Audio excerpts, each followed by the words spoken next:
kenapa kau tak lama? Sama kita budak-budak dulu. Tak je, tak semua kenangan tu manis. Aku ni cuma nak tunjuk je.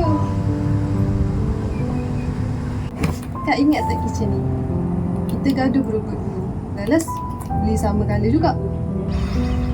Ingat tak bonjok ni dulu? Kita selalu sembunyi bila kita kena marah dengan mak. Tempat kita cerita, tempat kita sedih, tempat kita gelak. Tempat aku tunggu kau dulu, tapi kau tak datang. Aku bukan sengaja hilang, Kak. Aku takut. Tiap kali aku tengok kau kuat, aku rasa diri aku tak cukup. Jadi jalan kau lari. Tinggalkan aku masa aku perlukan kau. Macam tu.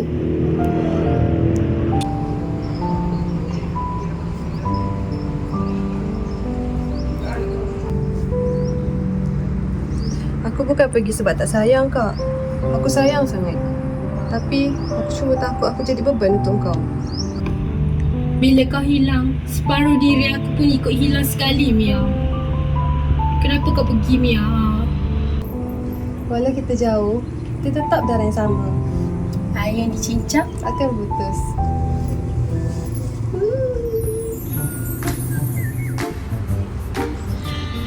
Pastinya kita cipta kenangan sama-sama.